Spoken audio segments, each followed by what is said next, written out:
Good evening, everybody, and thank you for joining us tonight for tonight's Air Quality Enforcement Informational Session on RJ torching.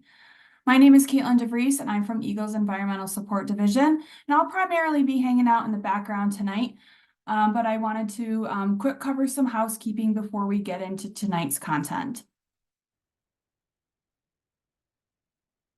So first off, I just wanted to let everybody know that we are recording this meeting and all lines are going to be muted throughout the duration of the meeting.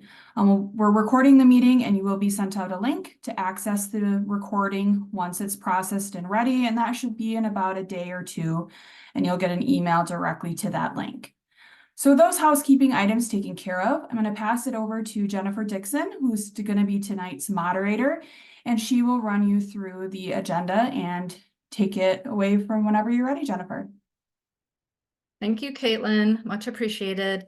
Yeah, I'm Jennifer Dixon. I'm also with Eagles. I almost said Environmental Support Division with Caitlin. I used to be there, but not anymore. I'm actually with our Air Quality Division now. So I'm going to be moderating the session tonight. So you only have to hear from me a little bit in the beginning and then at the end. But before we get started with that, I just want to go over how we'll be interacting with you tonight. So there's 3 easy ways to ask questions depending on how you would like to do it and how you've joined us. So you can use the question and answer box at the bottom of your screen. There's also raise hand icon button. So when we get to that question and answer portion of the night, if you want to raise your hand and ask your question verbally, we're more than happy to have you do that as well. And then I was going to just check really quick and see if we had anybody calling in. We don't have anybody yet, but we might later on. So we'll just make sure we check that and remind folks that if they are calling in, they can use #2 on their phone to raise their hand for us. So we want to go through a quick agenda here, but the first thing I want to do is just introduce you to everybody that you're going to be hearing from tonight, and then the other folks that we have on in the background as well. So you already met Caitlin and myself. So if I can have my panelists just turn your cameras on for a minute.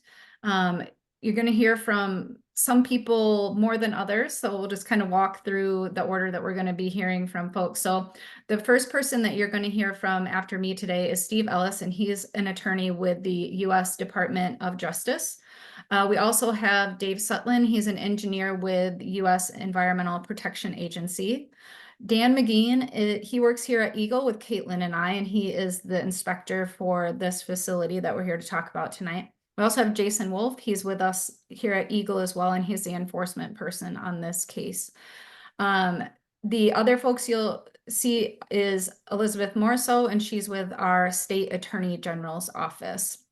So we've got a lot of folks on the line tonight. Hopefully we'll be able to answer a lot of your questions. Steve, if you want to leave your camera on, go ahead. But the rest of you, if you want to turn your cameras off, you can do that here. So one of the things that I really want to emphasize tonight is that that we're here to talk about is RJ torching, and we're here to have a meeting about the enforcement action. So this is not a hearing. I know a lot of times when folks in the Flint area get to interact with us here at Eagle, we'll have a hearing associated with it. So there's a different way that you need to submit your comments about this enforcement action, and we will definitely go over those, but I just wanted to make sure folks knew that there's not going to be a hearing tonight. We're just going to be kind of talking about what's going on with the case and then having a question and answer, and then we'll give you some more information on how to submit comments if you want to do that. So just wanted to be clear on that. So we are going to go over an overview of the consent decree. We'll talk about a little bit of the background and the compliance history, so you'll get to hear a little bit from Dan on that. Remember, he's the inspector. We're going to talk pretty in depth on the capture and control system. So David's going to kind of walk you through what the company has, how it didn't quite work how we needed it to, why we're here, and then what is being proposed as part of this action. So we even have some videos, hopefully they'll work, fingers crossed on that, to show you as well. And then we'll get to that question and answer session like I promised. We will definitely talk about how you can submit an official comment, and you need to do that by January 31st. We'll talk about where you can find information and then how you can get a hold of us if you have questions after this meeting. So we wanted to make sure we had the meeting and still gave you plenty of time to be able to make comments before the end of the comment period.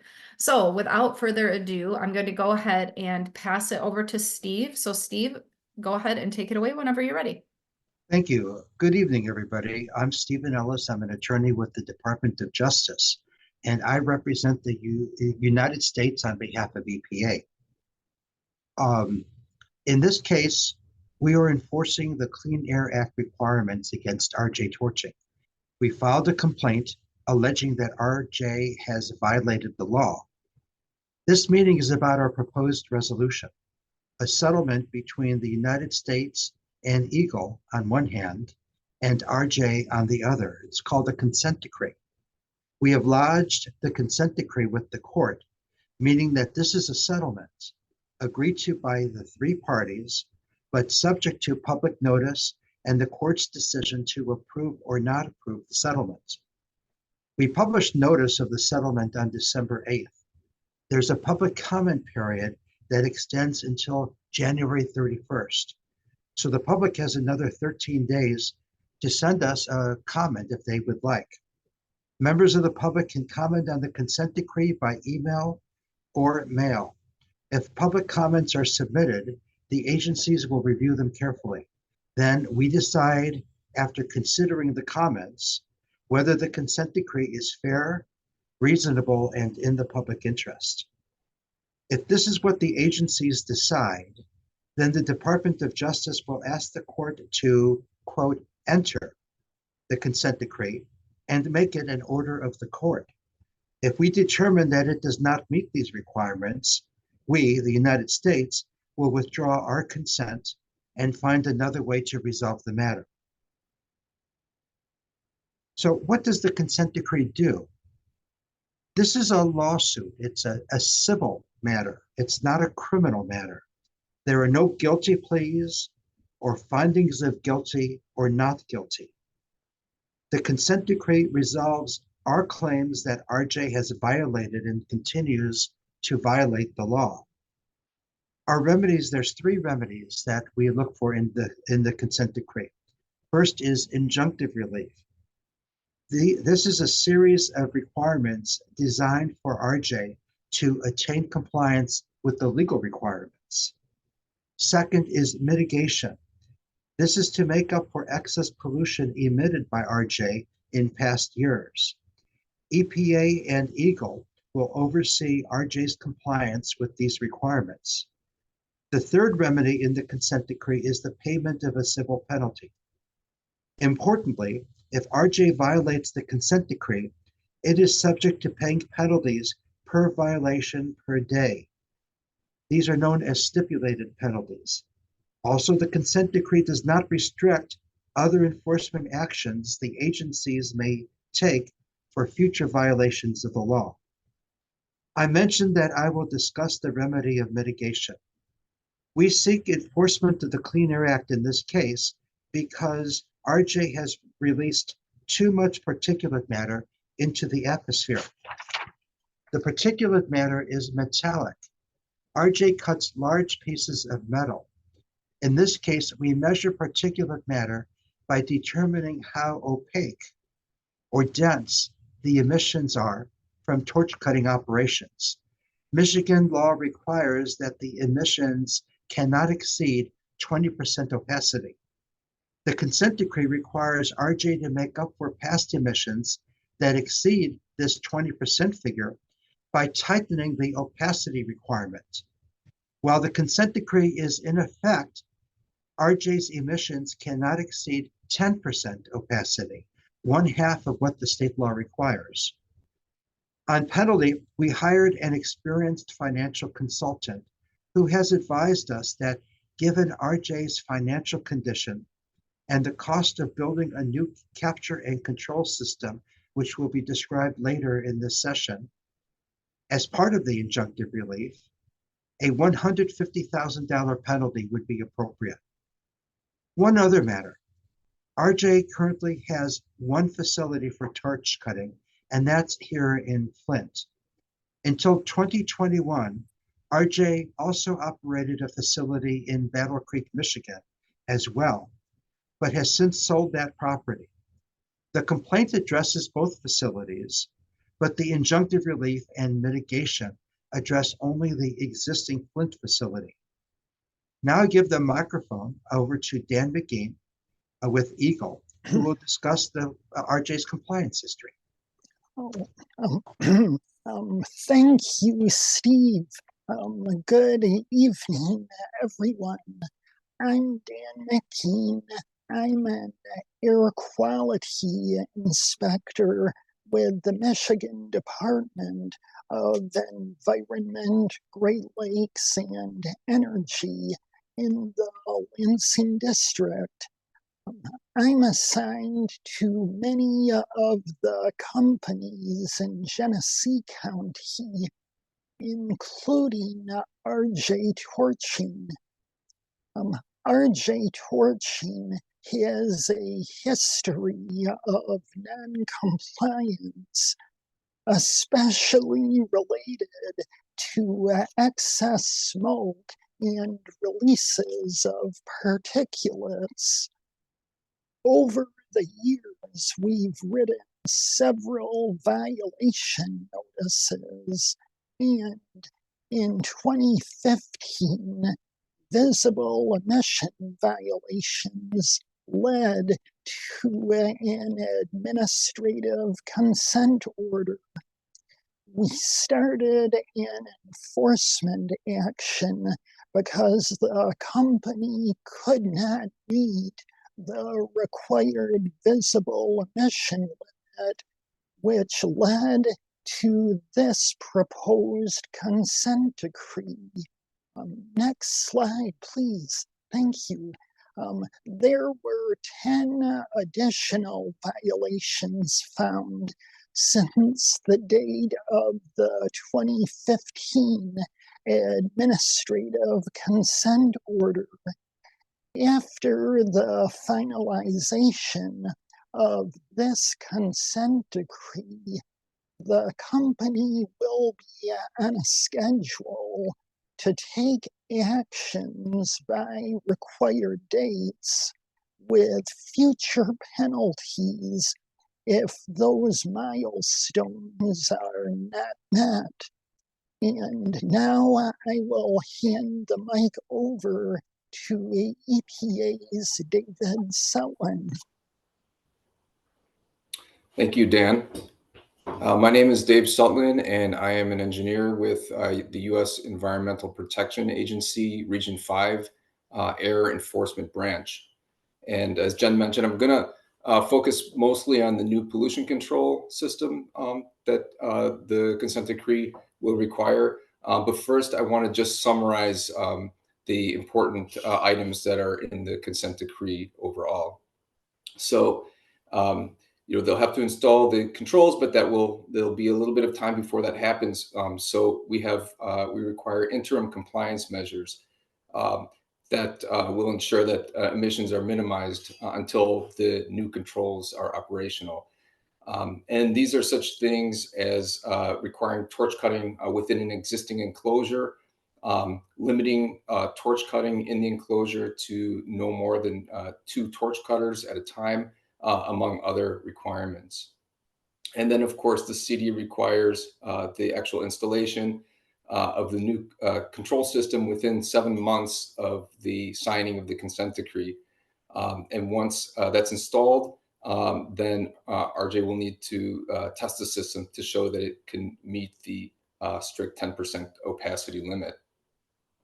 I'll go into more detail about the new pollution control in the next couple slides, but just to continue on with the summary.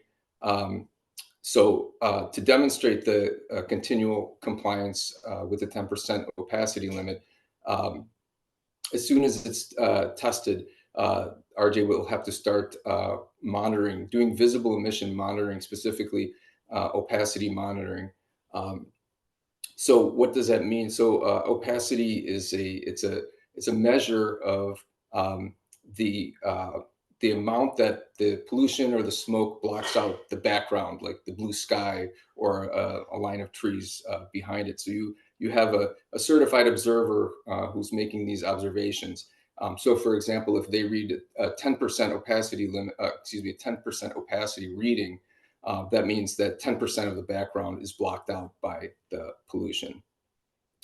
So this monitoring, these opacity readings are required to take place on a monthly basis by a independent third-party opacity reader. Next, there is a submittal of the operations, maintenance, and monitoring plan. This is an important document, an important tool for ensuring that the pollution controls work as expected. So that will need to be submitted to the agency for review and approval. And this plan includes such things as a maintenance schedule, spare parts lists, restrictions on torch cutting, such as the number of torch cutters that can operate at any given time. And finally, as mentioned before, the consent decree includes a fine for past violations as well as potential fines for any future violations of the consent decree.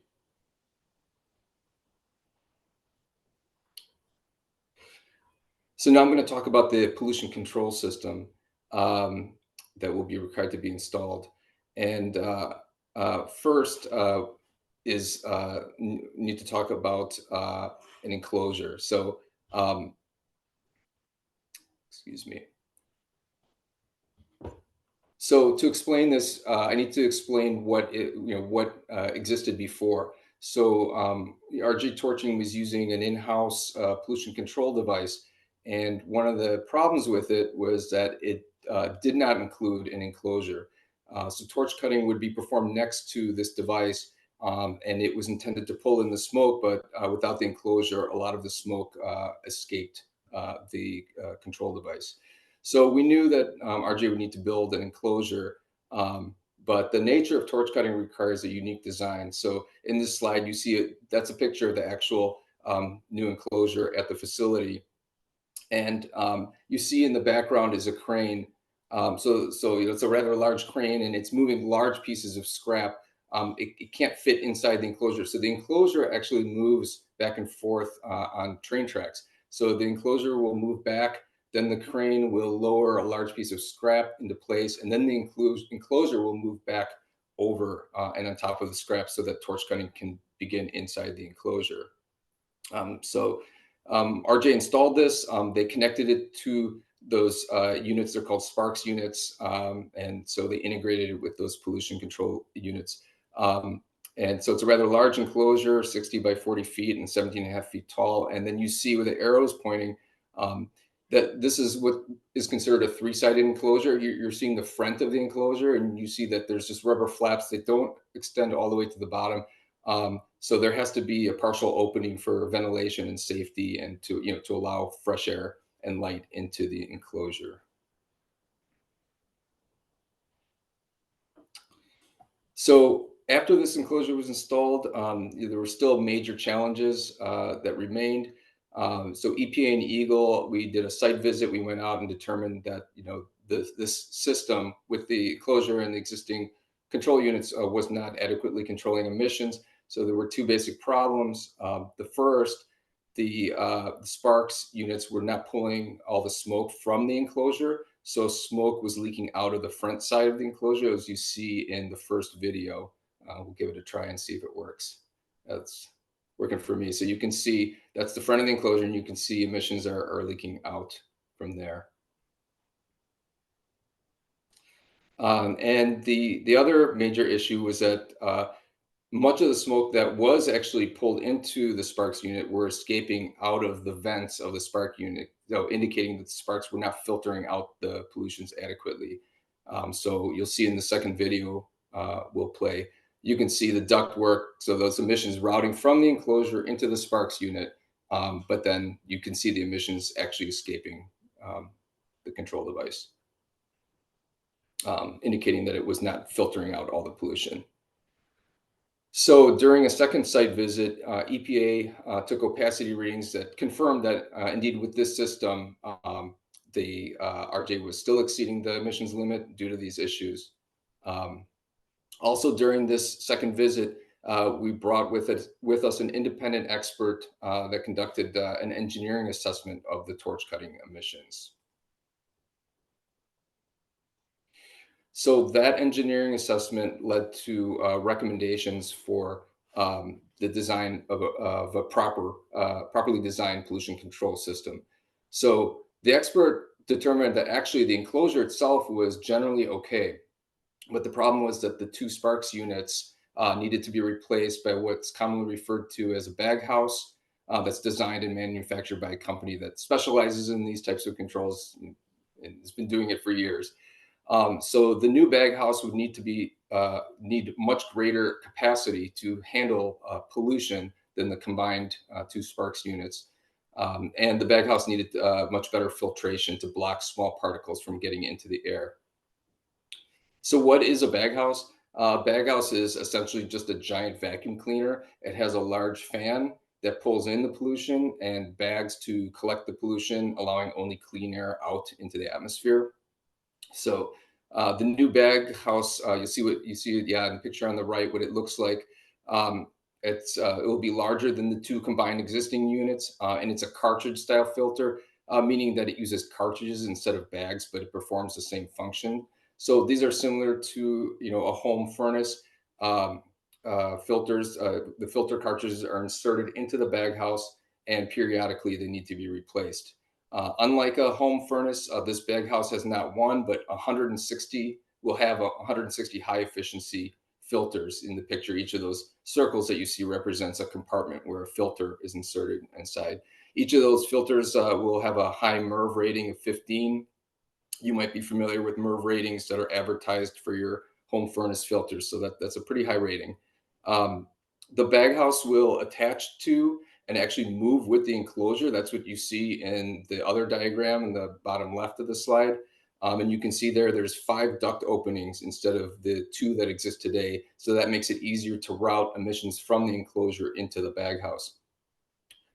It'll have a large fan that, along with those additional duct openings, will do a much better job pulling pollution out of the enclosure.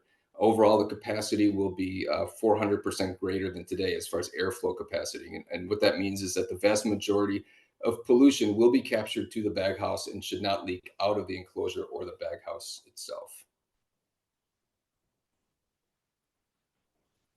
So then moving forward, once the new system is fully installed, there has to be a shakeout period that commences, and this is to work out any issues ahead of the performance test to ensure that the system can pass the performance test.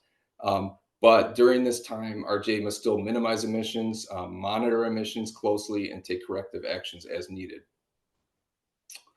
So then testing will occur by a deadline that's set in the consent decree, and it must be performed under normal operating conditions and by an independent testing firm.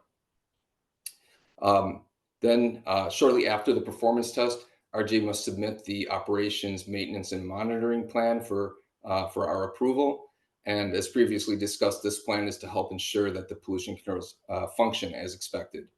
And then also after the test, RJ will start doing the continual monitoring, the monthly visible emission opacity readings. And again, they have to use an independent testing firm to take these readings, which will demonstrate that they're meeting the 10% limit continuously.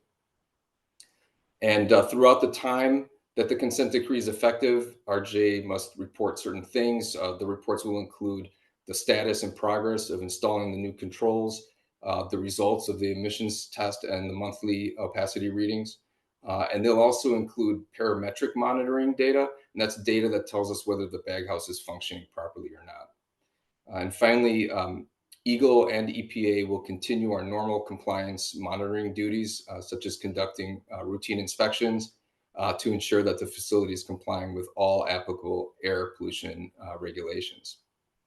With that, I'll pass it back to Jennifer to wrap up the presentation. Well, thanks to all of you for walking us through all of that. I know it was a lot of information and kind of complicated in some ways, but I appreciate the visuals of the new proposed control equipment. So we're going to get into the question and answer portion of the night here, just to remind you how to ask those questions if you have them for the panelists tonight. So you can use that question and answer box at the bottom of your screen. Go ahead and type questions in there. You can also use that raise hand icon if you would like to ask your question verbally. Just going to check again and see if we have anybody calling in. don't see anybody calling in right now, but if we get anybody calling in, I can remind folks later that they can do that #2 on their phone to ask any questions.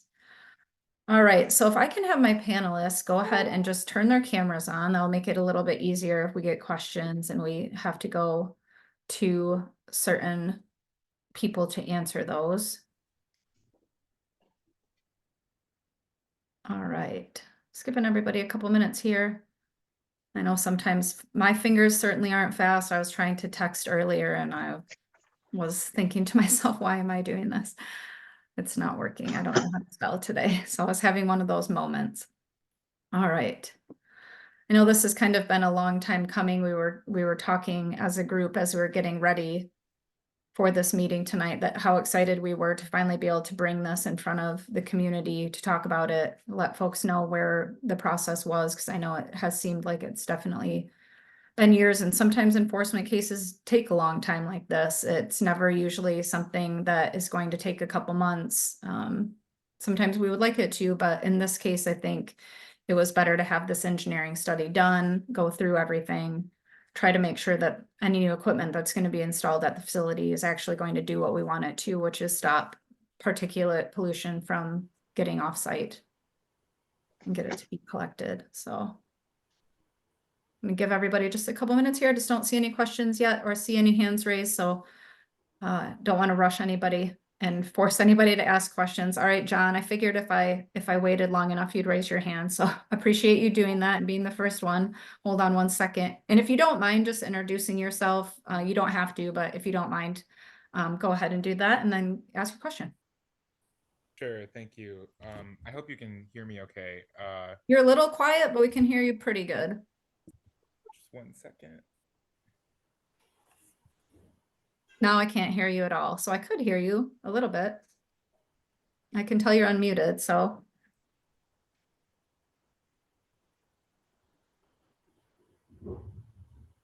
Try it one more time.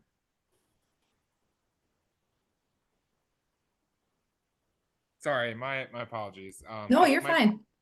It might be a little bit quiet, but I can speak Yep, you're good. louder.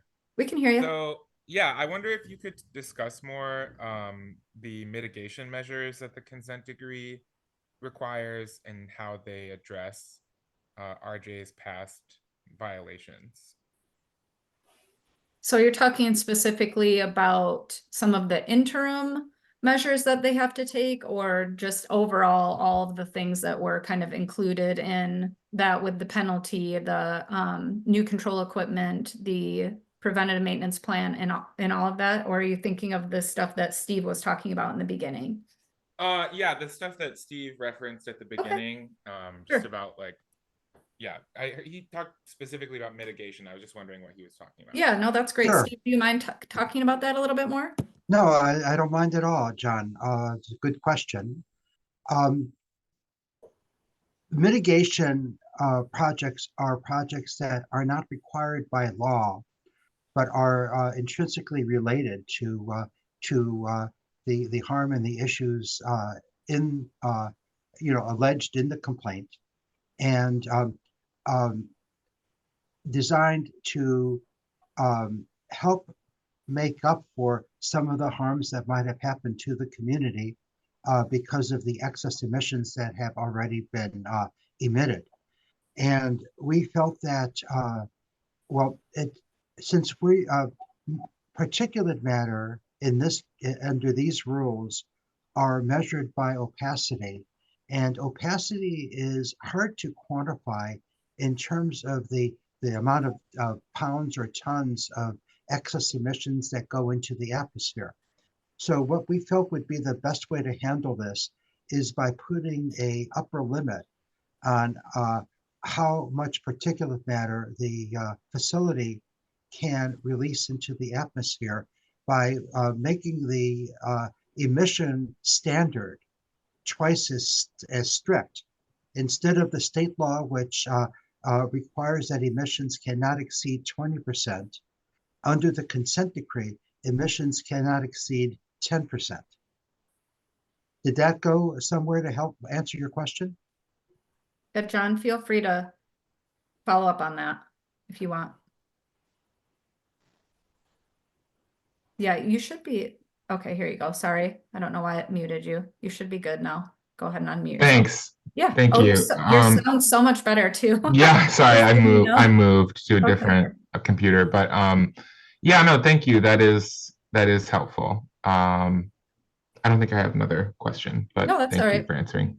You can reserve the right to ask another one later too. And I think just to build on a little bit of what Steve was talking about, when we talk about opacity, I really liked how Dave talked about that. It's something that when you're talking about opacity, it's a word that maybe you can think of the word opaque. You know, that means, to me, I think about tights. Like my most opaque tights are my darkest tights that I have, and then I have other ones that are, you know, less opaque than that, that are like a little bit see-through. So 20% opacity, like Dave said, it's, you know, what is blocking out what's behind it? How much smoke is there? And 20% really, so Dan and I at least, and maybe Jason, maybe some of these others on the panel, we actually have to go to smoke school, we call it. And it's where you learn to read opacity with your eyes. And it's a very specific way you have to do it. And so when they have this independent person come in, you know, it's very important to kind of have that separation from the company, to have this person come in and test. But one of the things is that 20% isn't very much. It sounds kind of like a lot. Like if you're thinking of 20% of something like a tip, it sounds like a lot. But 20% opacity, when you're doing smoke school and you're looking at it, it's hard, it's kind of hardly there. And 10% is way, way less than that. So we had two questions that came in the question box. One was kind of what Steve was alluding to. So do you have any additional details on the size or nature of the excess particulate matter that was released? And does this mean that emissions have occurred, excess emissions have occurred over the last years that were unabated?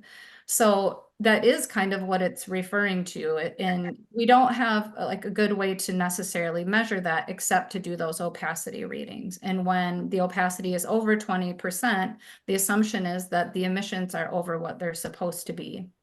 So it's kind of a complicated thing to look at, because it's not like a direct measurement. That opacity, it's not a direct measurement of a number, like a number of pounds. So Dr. Reynolds, I saw your questions here, you know, when you asked about excess emissions, it's not a number of pounds of particulate matter. It's not measured in that way. So it's more like if the process is operating like it's supposed to, the opacity should be barely there. You should not be able to see anything, or you should be able to see a very little bit. And you saw in those videos that wasn't necessarily the case. Now, when Dan goes and does his inspections, and he might be able to talk about this a little bit more, the facility has, you know, a boundary. And so because this is metals particulates, they're very heavy. And so the chances are they're going to be dropping to the ground sooner than going way, way out into the community. So it's a different kind of particulate than some others. So one of the things that he looks for when he does inspections is there smoke going off the property? Are the emissions greater than they're supposed to be? So I know that's kind of a long way around, but because we don't have that direct pounds measurement, it's just a little different way to look at it. So Dan, I don't know if you can talk a little bit about how you do an inspection at this facility, because it is kind of different. What do you look for when you're there now? Because a lot of the things that you saw led to violations in the past. And then what are you kind of thinking going forward with inspections if this consent order gets established? Okay, well, that is a great question, Jen. Some inspection, well, my inspections are done unannounced because we are required to do them as surprise inspections wherever possible. Some days I will go out to Flint to do an inspection, but other times, if I am driving by a facility like RJ Torching and I just happen to see excessive smoke from the facility, then I'm going in there. Usually I will drive around the perimeters of a facility, north, south, east, and west, to check for excessive odors because odors are a form of air pollution. If I detect odors, I will see how far they travel.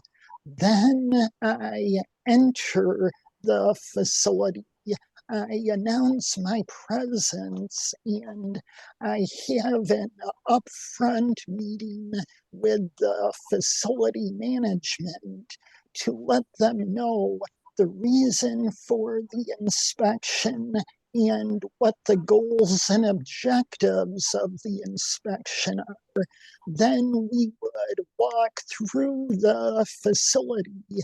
In the case of RJ torching, it is not a large factory, so we would walk to the control device and I would check for excessive smoke exiting the open side of the rolling enclosure, and I would check for excessive smoke from the filters or control devices that they have used.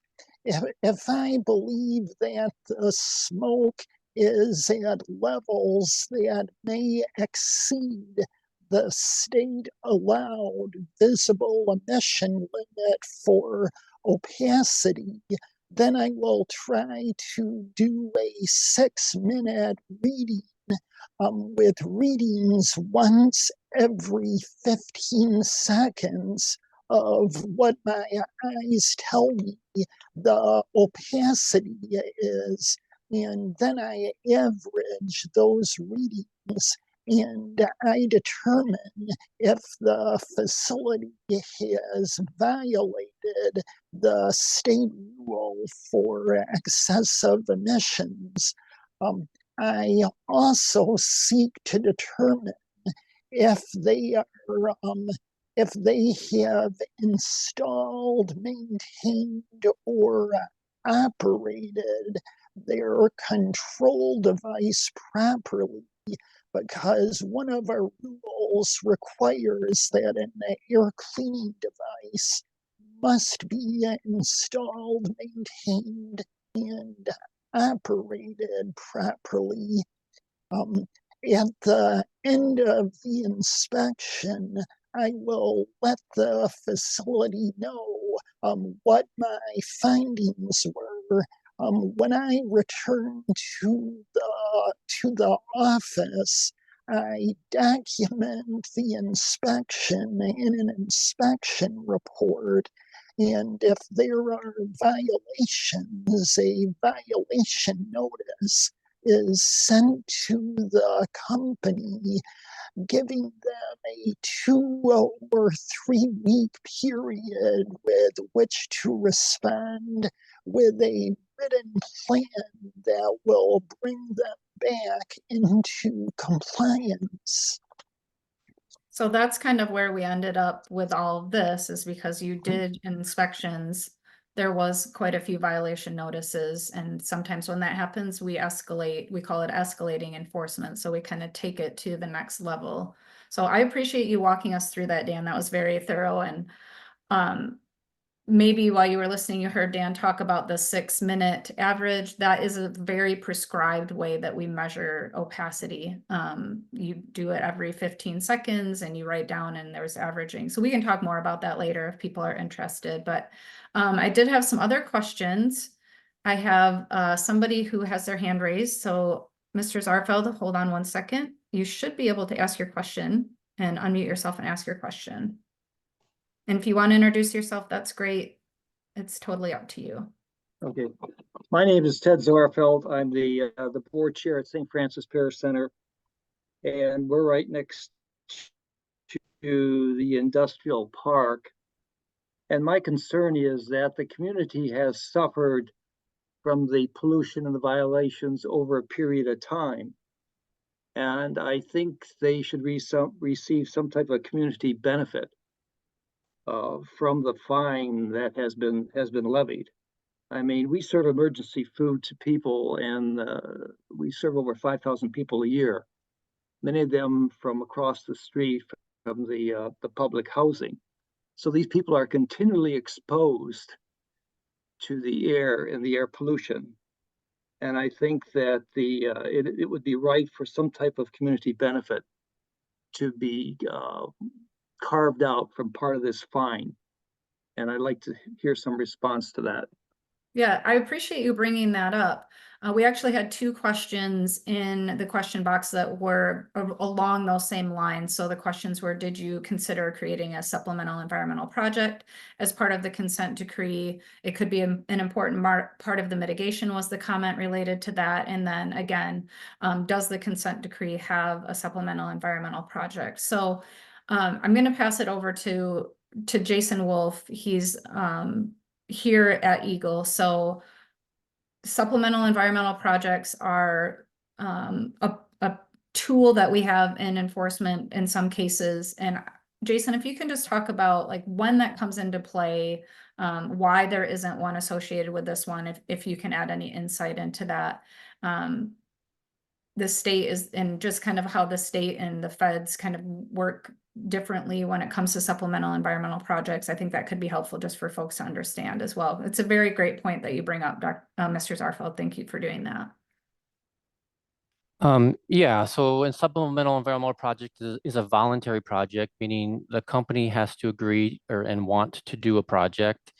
This one was complicated a little bit more, and I'm pleased, Dave, if you wanted to add more, but this was complicated a little bit more because at least during a significant portion of the negotiations with the company, EPA was barred from doing supplemental environmental projects. So it was kind of off the radar at that point for us. And then also in conjunction with the inability to pay calculation, meaning the company had financial difficulty, the penalty was limited to the 150,000, which when you do a supplemental environmental project kind of calculation, would severely restrict the amount that you could get. So mostly because I think EPA at the time wasn't allowed to do them, it wasn't brought up initially. I know that's changed now, but that is, I think, the background why, at least in part, why a SEP was not included in this one.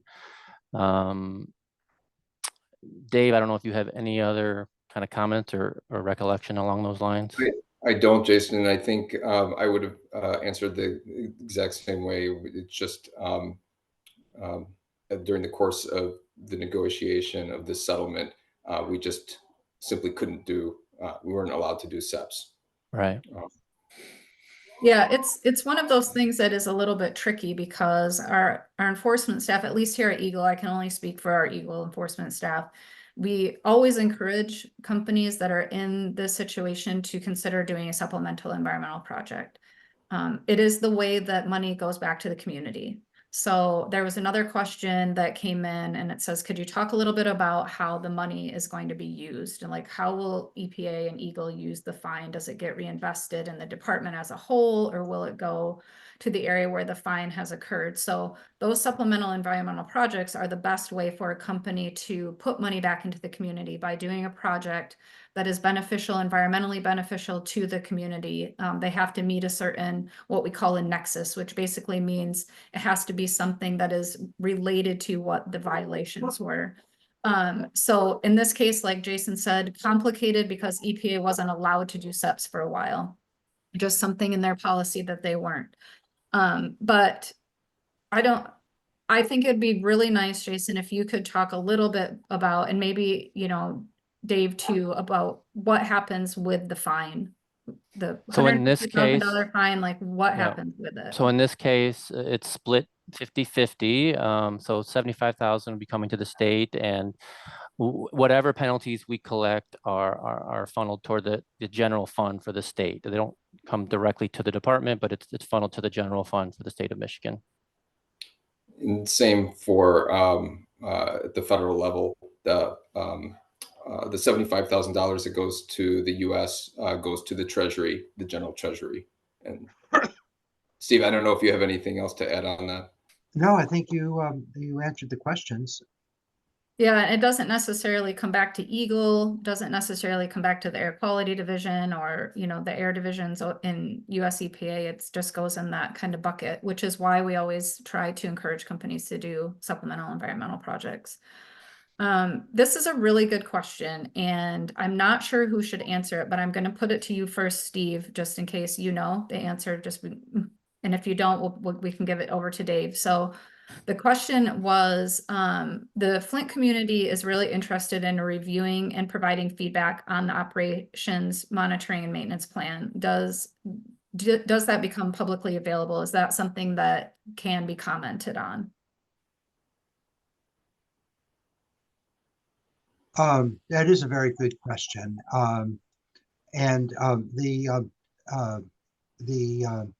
The plans themselves are public records because the consent decree itself is a public proceeding. I think that it's a good question, and I think it's worth considering. The state and the federal government considering to determine how to make these documents available. And I appreciate the question. I mean, it's something that I'll take back and we will consider. Yeah, thanks a lot for asking that question for sure. So there's another question that came in from Dr. Reynolds, and the question is, what protections are there for households to reduce exposures to these kinds of risks? So unfortunately for us tonight, we don't have anyone from the Department of Health and Human Services on the panel, but it's definitely something that we can look into. We can reach out to them and see if they have any suggestions. I think they do on their website, if I'm remembering right, some information about just reducing particulates in your home. So to me, and Dr. Reynolds, you might be more versed in this than I am, but kind of putting a little bit of a parallel to the wildfire smoke, that's also like a kind of a fine particulate. So the recommendations might be the same for that, but I'll definitely look into it and we can share that information back out. So appreciate that question for sure. The other question was a question for Jason and I. We need to do this, that the fact sheet that we put out there doesn't have the January 31st deadline on it for comment. And I think we did that because we weren't sure what the US Department of Justice was going to set as their final date. So enforcement actions, again, are a little bit weird when it comes to that. The timelines can shift a little bit. So, but we can definitely make that update and repost that information. We'll share that back out to you as well, just so that you have it.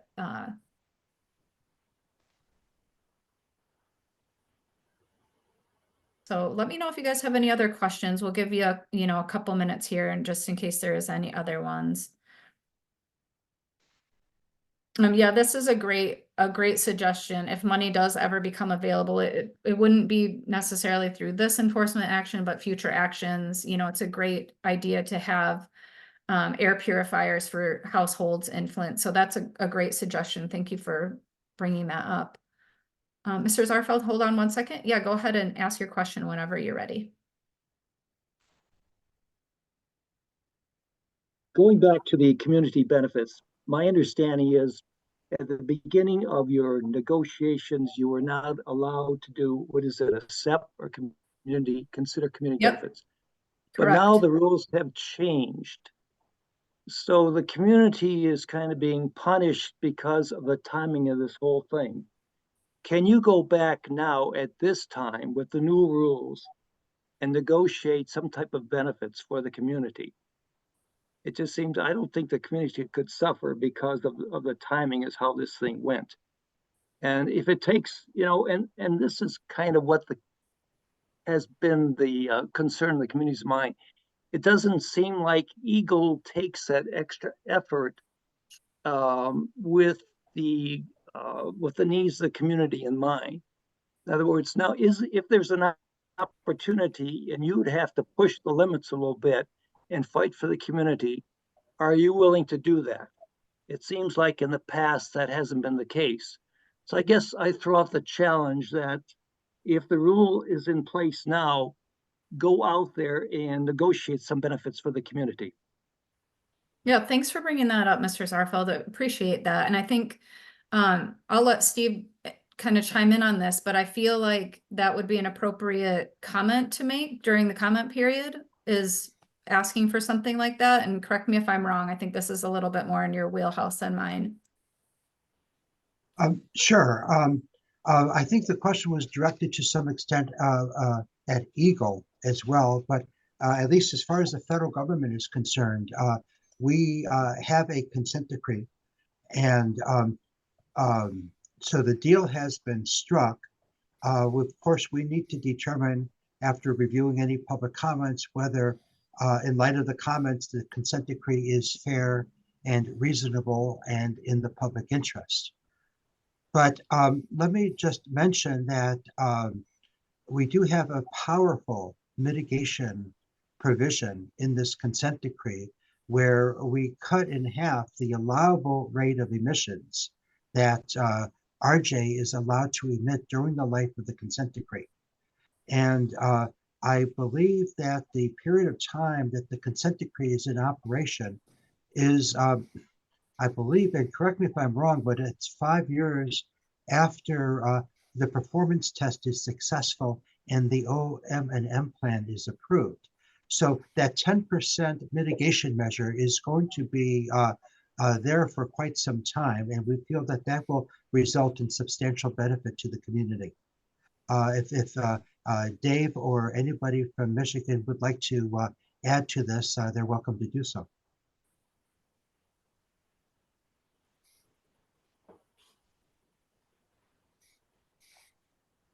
Sorry, I guess the Jason. only thing Oh. I'll reiterate again, or kind of hopefully clarify, is that a SEP is a completely voluntary thing that a company must agree to, meaning we don't have a legal way of forcing it or leveraging it in really in any way. Generally speaking, a penalty amount is agreed upon, and then you decide or just discuss or propose a SEP, and then bottom line, they can choose to do it or not. There's no, it's not easy to convince a company to do one if we don't have the legal authority to require them to do it. Yeah, thanks for bringing that up. I think there's kind of a balance here with this, Mr. Zarfeld, and I think, I had mentioned that you could make this as a comment.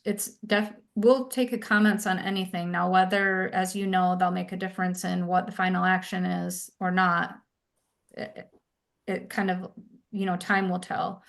A lot of times in meetings like this, companies are listening.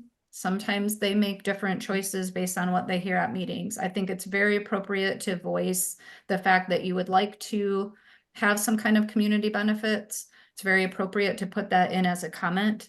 Again, just to reiterate what Jason said, because these are voluntary, and right now, our legislation and the rules that we have to work under do not allow us to require a company to do that. That could change in the future. And I know you mentioned kind of, things changed in the interim of this being negotiated. And I apologize for my cat. She will not leave me alone. So I'm sorry if you're seeing her ears right now. I apologize for that. But so again, I think it's a very appropriate comment to make. Obviously, no guarantees that comments can make changes to an action like this, but I would encourage you to submit that. It's definitely appropriate. There was another kind of comment or question in here. I guess it's more of a comment. So Flint community would also appreciate an extension to the 30-day comment period. So what you want to do is submit that as a comment, as a formal request. It's great to have it here, and I'm happy to voice that out loud. But if we can get that as a formal request, and if folks did want to make that formal request, is it okay for them to just send it here to Eagle, or does it need to go through the public comment box? I guess I don't know, because this is kind of a joint action. It's a little bit different than just when we're, kind of doing our own things.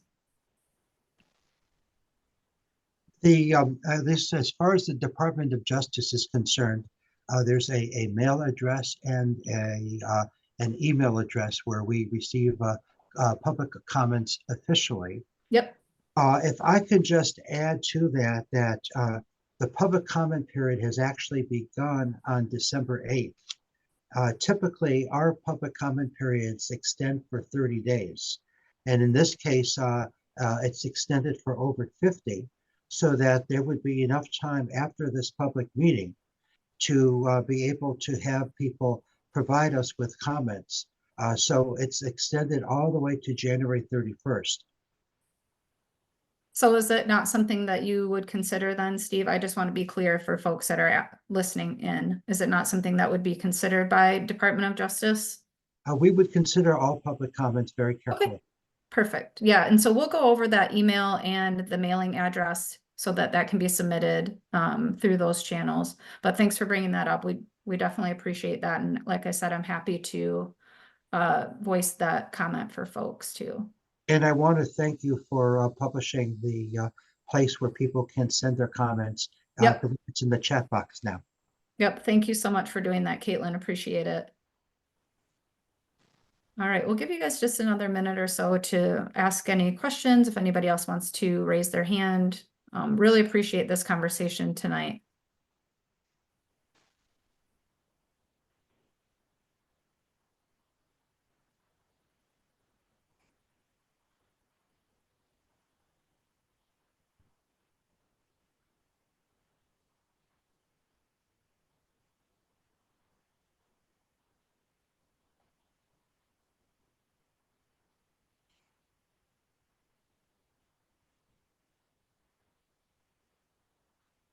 All right, Dr. Reynolds, hold on one second.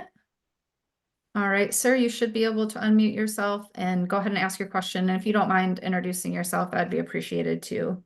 All right, I'm Lawrence Reynolds. I'm a Flint resident, Genesee County resident, and I've been in pediatric practice for 32 years in the area.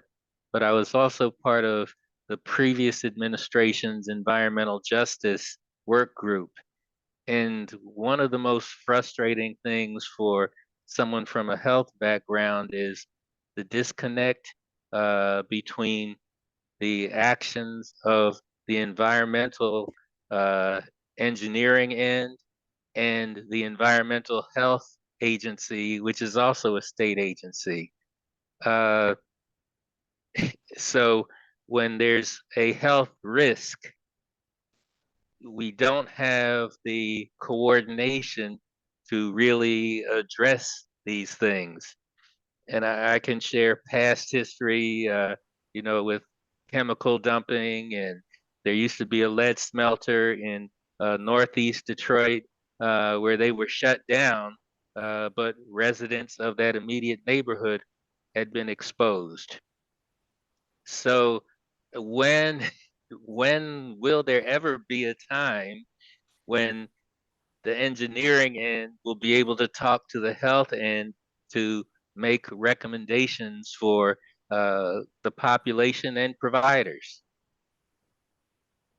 Yeah, Dr. Reynolds, you bring up a good point, and I know we've talked about this before, and I think what I want to reiterate here is that the rules that apply to facilities like RJ, they are designed to be protective of health. That's why we have these limits. And so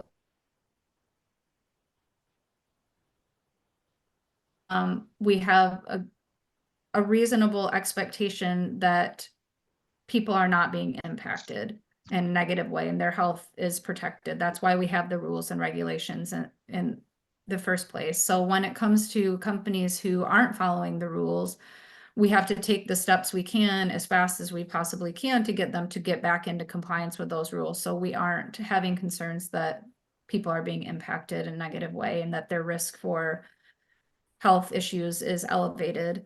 So we do coordinate a lot with the Department of Health and Human Services. It's just a little bit in a different way than the application of our rules. The design of the rules and the application of the rules were designed to be health protective. So it's when things aren't necessarily going right that we often interact with them.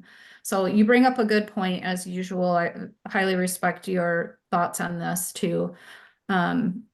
So I don't know if I answered any of your questions, and I don't think I probably could give an answer that would adequately address the points that you bring up, but I, again, appreciate you just voicing that publicly for sure.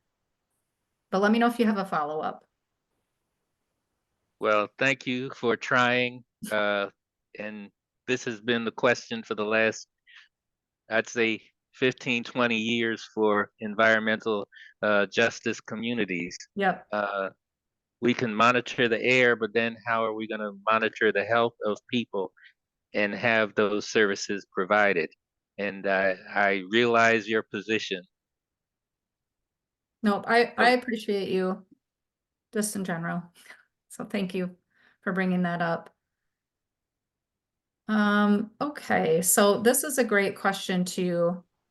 Were any letters sent to community members living in close proximity to RJ Torching's facility that the facility was out of compliance? So some folks in the area seem to only be hearing about this through local organizations. So there was a time, and I don't remember quite when this is, and I'm going to be honest because COVID kind of messed up my timelines, but there was a fact sheet that was shared.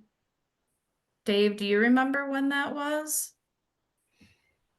I'm trying to remember. I'm looking I for know. I notes. apologize, Mona. I think it was. Dan, do you remember? I saw you came off mute. Sorry, I believe there was an EPA fact sheet, Yep. RJ Torching. I believe it was late in 2022, maybe Yep. November or December, I think. Thank you. Thank you, Dan. Yep. So I think, yeah, so this was about, so in 2022 would have been kind of one of the first times we sort of helped EPA broadcast that RJ Torching was out of compliance, that there was this enforcement action that was ongoing. So one of the things, you know, that we're trying to get better at here at Eagle is being more proactive about that community outreach and recognizing when a community might be interested in this. A lot of times we do enforcement actions and write violation notices, and it's, you know, something that we do here. We don't necessarily, you know, broadcast it out. It's available online, but you do have to, you know, try to find it. So I know we've had this conversation with the Flint Coalition of, you know, a few times.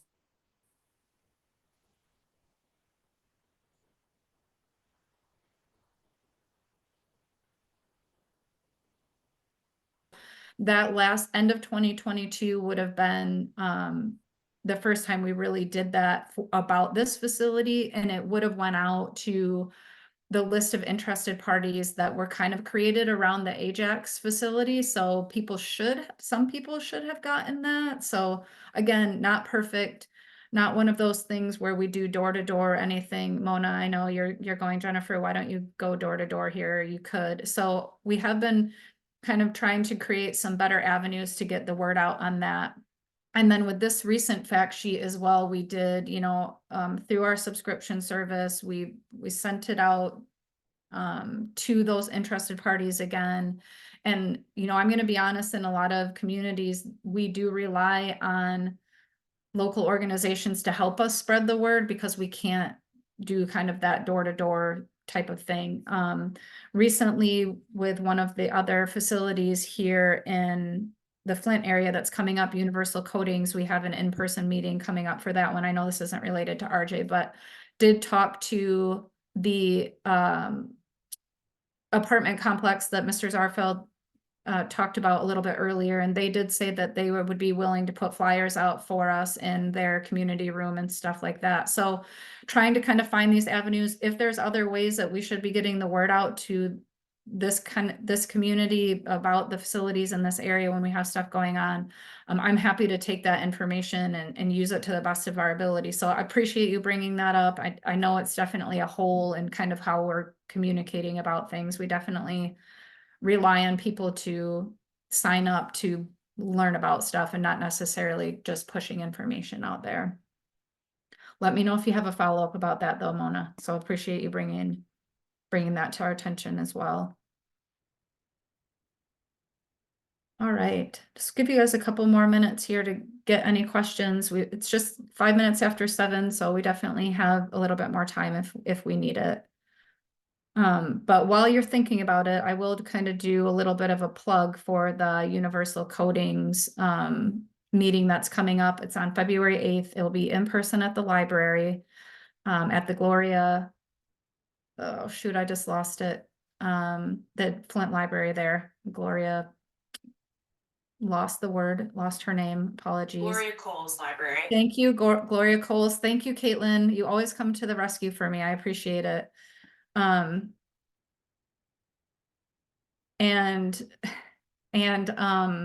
But encourage people to attend that as well. So we're looking at doing a virtual option potentially for that. So we'll let people know for sure. And I know, door to door is hard for people, but so I'll put that plug in here as you guys are thinking of any other questions you have related to RJ that might come up.